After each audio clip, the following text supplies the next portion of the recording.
here, it's only about midday, but I decided while I cook breakfast, I'll boil a little extra water and start rehydrating my food for supper. Because my meat cubes, the hamburger rehydrates flawlessly, but the little cubes of meat don't do so well.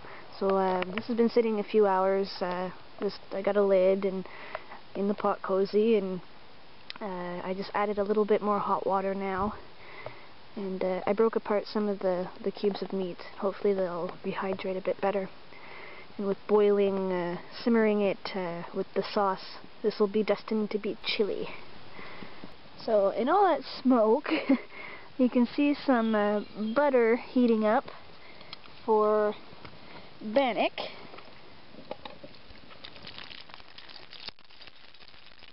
I just want to get the butter hot before I put in the goo.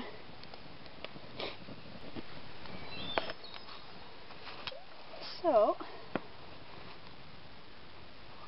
the hard part is getting the dough, which is very sticky, into a form of a flat cake in your frying pan. And then you sear it on higher heat to kind of make the crust, and then you have to find a nice low heat area so it slowly bakes inside.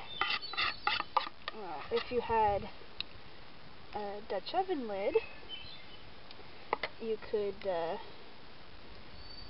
bury in coals, but that might be a bit hot. I'm gonna try to I'm coating the back of the spoon in the butter.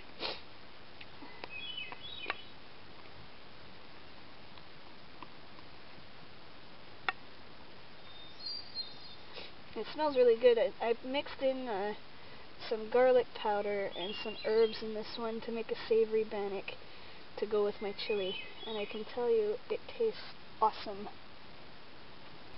So I've got it searing. Now, I don't know if you can hear that.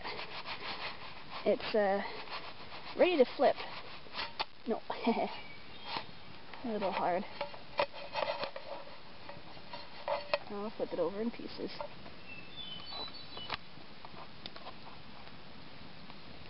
So we got it nice and golden brown.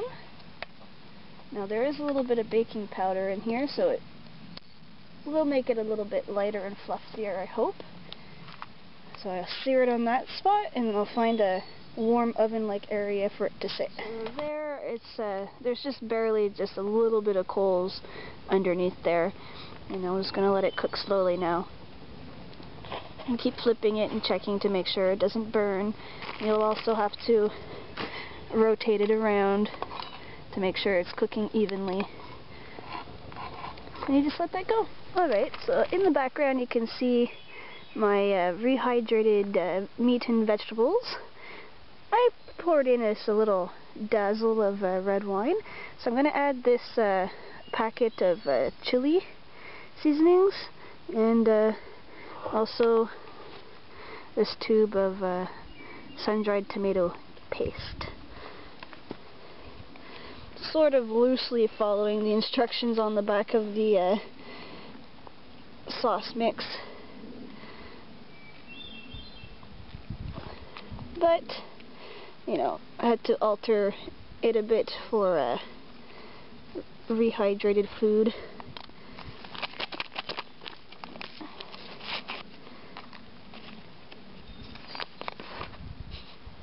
Oh, it smells a lot of cumin in here. So then, I'm just going to give that a good stir. It's got a nice dark color, and I'm going to boil and simmer that on the fire until it gets nice and hot and the consistency that I want. And I think I might actually even add some chopped up cheese, or eat some cheese with this I think will be nice and yummy. So just cooking up the food. The bannock's still a little bit mushy in the center, and this is just starting to go. Now, we don't necessarily have to cook on the log like this. It's just convenient because it heats things up super fast. I mean, last night we just had the grill and we're tossing wood under it constantly, and it works. But this is the second log. The first log burned for, I guess, maybe 4 or 5 hours before it finally, fell apart. So, not bad for one piece of wood having a fire all afternoon. Not bad at all. An interesting and easy way to control temperature on this. It's boiling a little bit strong for my taste. So, you just push the rock out of the way, and you lie it directly on top of the log. It's cutting the airflow, so now it simmers instead of boils. Nifty. Alright, here's our finished product. Our chili. It's all nice and thick. And the bannock is a little more troublesome. It's in bits. I think it might be because I added some oil before I added the water when I was mixing it up from the powder. I think it made it a little more, messed with the integrity a little bit.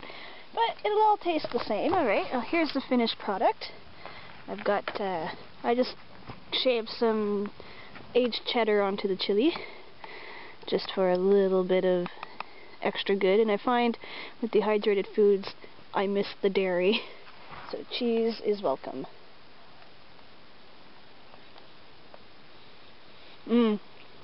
Well, that's a good bowl of chili. And it's going to be very welcome because we had a bit of a cold day with bad weather. So thanks for joining me.